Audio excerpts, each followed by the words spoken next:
এজন্যই দেখবেন পৃথিবীর বহু মানুষ মৃত্যুকালীন একটা হাসি দিয়েছে, গোসল করায় তারপরেও তার মুখের হাসি বন্ধ হয় না।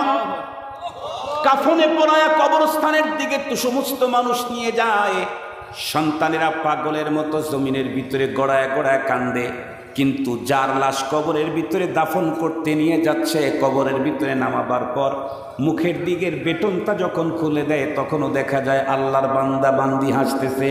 কেন হাসে? কি দেখেছিল? ওই যে রব্বে কারীম বলেছেন, ইন্নাল্লাযীনা ক্বালু রাব্বুনাল্লাহ, ইন্নাল্লাযীনা ক্বালু রাব্বুনাল্লাহ সুম্মা ইসতাকামু তাতানাজ্জালু আলাইহিমুল মালাইকা আল্লা তাখাফু ওয়া লা তাহজানু ওয়া আবশিরু বিল জান্নাহ ওয়া আবশিরু বিল জান্নাহ আল্লাহুম্মা ইজআলনা মিনহুম, আমিন বলেন। ওয়া আবশিরু বিল জান্নাতিল্লাতী কুনতুম তুআদুন নাহনু আউলিয়াউকুম ফিল হায়াতিদ দুনিয়া ওয়া ফিল আখিরাহ। আল্লাহু আকবার। ওই ফেরেশতা কি বলে? কয়, দোস্ত, শুধু দুনিয়ার জীবনেই তোমার সঙ্গে বন্ধুত্ব দেখাইলাম তা না, আখিরাতে পরপারেও তোমার সঙ্গে আমার এই বন্ধুত্ব টিকে থাকবে। মুসলমান ভাইরা রে আমার, এই যে সবচাইতে বড় সম্পদ, মহাসম্পদ, সেটি হলো ঈমানের সম্পদ, কালিমার সম্পদ। দুঃখের সাথে বলতে হয়, দিন যত গড়তেছে মুসলমানের সন্তান এই সম্পদ থেকে বঞ্চিত হচ্ছে। কথা বলেন ঠিক না বেঠিক?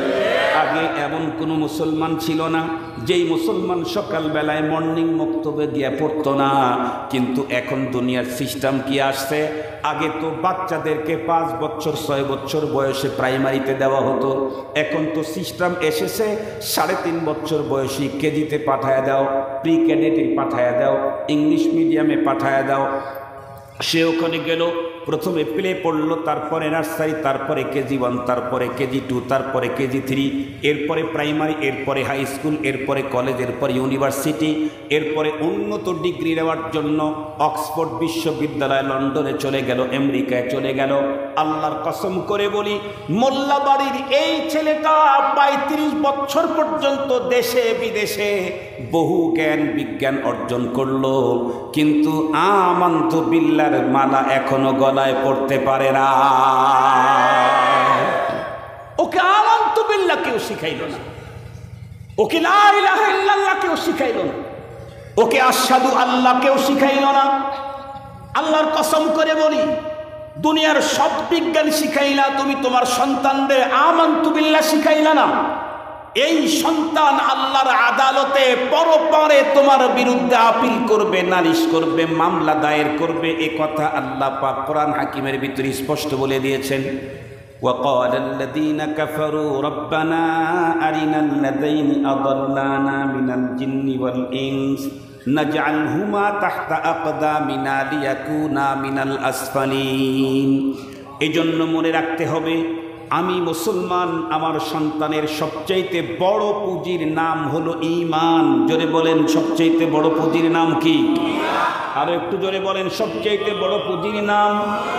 আমি পৃথিবীর কোনো ডিগ্রি সন্তানকে শিখাই নাই, তাতে পরে কোনো জবাবদেহি করতে হবে না, কিন্তু ঈমান যদি শিখাইলাম না, তাহলে বাবা আর মা দুইজনকে পরপারে আল্লাহর আদালতে দাঁড়াইতে হবে আসামি হিসেবে। এই জন্যে মোহতারাম, আমি পরপারের আদালতে মুক্ত থাকার জন্য মাদ্রাসা দরকার আছে না নাই?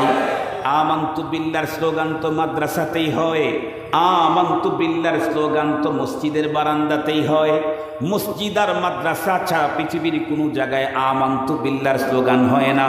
আমরা তো ওই সমস্ত মানুষ যারা শুধু মৃত্যুকেই বিশ্বাস করি এমনটি না, বরং আমাদের বিশ্বাস তো আরো আগানো। ওয়াল বাতি বাদাল মৌত, মৌত কো সমঝা হে গাফিল ইখতিতামে জিंदगी, मौत को समझा है गाफिल इख्तितामे जिंदगी, दर हकीकत मौत तेरे इब्तिदाए जिंदगी।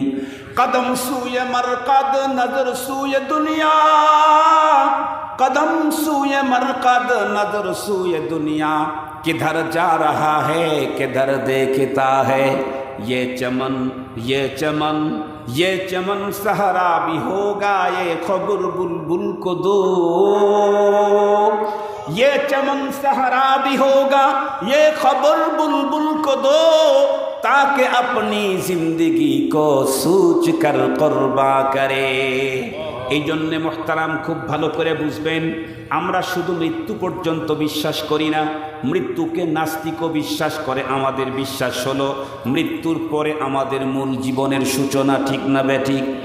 মৃত্যুর পরে আমাদের বিশ্বাস কি? আসসিরাতু হাক্কুন ওয়াল হাউজু হাক্কুন ওয়াল জান্নাতু হক ওয়ান নারু হক। আরো কত আরো কত আরো কত লম্বা ফেহেরেস্ত আছে আমাদের বিশ্বাসের। এই জন্য মৃত্যুর পরের পরপারের লাইফটা যাতে আমাদের সুন্দর হয়, ভালো হয়, এই জন্য আমাদেরকে দুনিয়া থেকেই তার প্রস্তুতি নিয়ে যেতে হবে।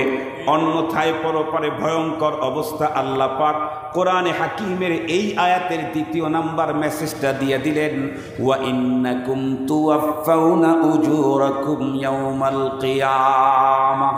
খুব ভালো করে বুঝবেন, মৃত্যুর পরে তুমি ভালো মন্দ যা করেছো এর পুরা পাওনা দেওয়া হবে আখেরাতে। মানুষ দুনিয়াতে ভালো কাজ করলে এর ভালো কিছু প্রতিদান দুনিয়াতে পায়।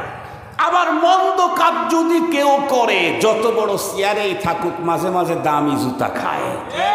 কথা বলেন কথা বলেন, আপনারা ভুলে গেছেন বুঝি? আর একটু জোরে বলেন। ছোটখাটো রাষ্ট্রপ্রধান জুতা খাইছে নাকি? কোন দেশে? আমেরিকা। কথা বলেন কোন দেশে? দামি জুতা গালে লাগলে তো ইজ্জত নাকি? স্যান্ডেল খাইলে বেইজ্জত, আর দামি জুতা গালে পড়লে এটা ইজ্জত। আর জোরে বলেন, দামি জুতাও গালে পড়লে ইজ্জত না, ওটা বেইজ্জত। আমেরিকার প্রেসিডেন্টও অপরাধ করলে দুনিয়াতেই জুতা খায়, কিন্তু আল্লাহ কি বলেন তা জানেন?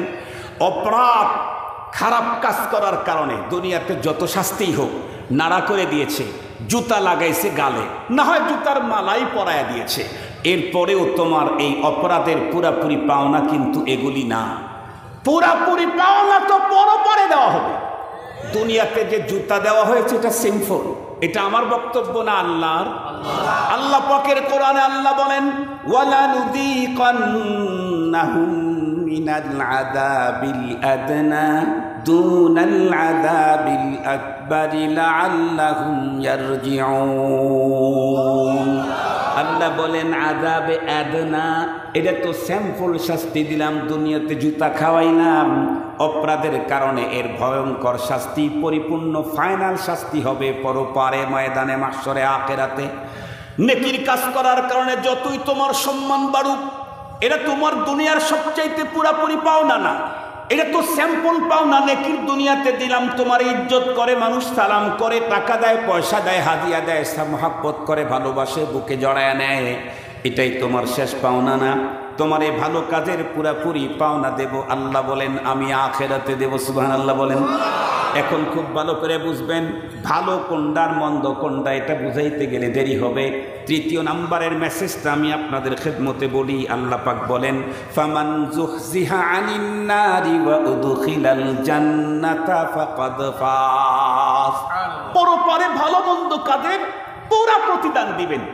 ওই প্রতিদান পাওয়ার পরে যেই লোকটা জাহান্নাম থেকে মুক্তি পেয়ে জান্নাতে ঢুকলো, আল্লাহ পাক বলেন সেই হলো প্রকৃত সাকসেস আর সফল। সুবহানাল্লাহ। আমরা মনে করি যে বর্তমান পৃথিবীতে সফলতা অর্জন করতে চাইলে হাইব্রিড হওয়া লাগে। কি হওয়া লাগে কথা বলেন? হাইব্রিড বুঝেন তো? এখন সব কিছু হাইব্রিড। বাজারে গেছি করলা কিনতে, কয় হুজুর হাইব্রিডটা কি নিবেন? করলাও হাইব্রিড, মূলাও বলে হাইব্রিড আছে, লাউ কিনতে গেছি হেটাও হাইব্রিড, বক্তাও হাইব্রিড আছে, নেতাও হাইব্রিড আছে, সব কিছুতে হাইব্রিড আছে। তো হাইব্রিড মানে হলো যে জিনিসটা হইতে 10 বছর লাগে, ওটা 10 দিনে 10 মাসে অত বড় হয়ে যায়, এটারে হাইব্রিড বলে। তো দুনিয়ার হাইব্রিডদেরকে আমরা মনে করি এ হলো সফল। না না না, হাইব্রিড না হয় কত বড় বড় হবে, না হয় বিল গেটসের মতোই বড় লোক হবে, যার স্বর্ণ দিয়ে বানানো কার আছে, প্রাইভেট কার সোনা দিয়ে বানানো। মুহতারাম হাজরিন, যার বাড়িতে ব্যবহার করার গাড়ির হাটই আছে একটা, মুহতারাম হাজরিন, আরো কত কিছু, কিন্তু তাকে সফল বলা যায় না। কেন? সব তার আছে, কিন্তু তার লাইফটা তো 1000 বছর নাই। ঠিক বললাম না? ঠিক বললাম? সবই আছে, কিন্তু সে কি 300 বছর বেঁচে থাকবে? দেখতে কিসের সফলতা? 22-90 বছর তো কিসের সফলতা? কথা কি বুঝাইতে পারছি? পক্ষান্তরে পরপারে যে জান্নাত পাবে, তার প্রথম যে জিনিসটা দেওয়া হবে, লা ইয়ামুতু ফিহা ওয়ালা ইয়াহইয়া, জীবনে কোনোদিন তার লাইফ শেষই হবে না। আর একটু জোরে বলেন না সুবহানাল্লাহ। ওই লাইফে চোখ দেওয়া হবে, চশমা লাগবে না জীবনে, চোখ দিয়ে কখনো ময়লা আসবে না। মাথা দেওয়া হবে না, কখনো চুল পাকবে না, মাথার ব্যথা হবে না। দাঁত দেওয়া হবে, কখনো ময়লাই লাগবে না, দাঁত পড়া তো দূরের কথা। এমন একটা লাইফ দেওয়া হবে। সঙ্গত কারণে পরপারে যদি কোনো ব্যক্তি জাহান্নাম থেকে মুক্তি পেয়ে জান্নাতে ঢুকলো, মূলত মানুষের মধ্যে সেই হলো সফল কাম। আল্লাহ তুমি আমাদেরকে এই গ্রুপে ঢুকায় দাও। আর একটু জোরে বলেন, আল্লাহ তুমি আমাদেরকে এই গ্রুপে ঢুকায় দাও। আল্লাহ তুমি আমাদের সবাইকে পরপারে জান্নাত যারা পাবেন নির্দ্বিধায় নিরঙ্কুশ ডিরেক্ট তাদের কাতারে আমাদেরকে শামিল করে নাও।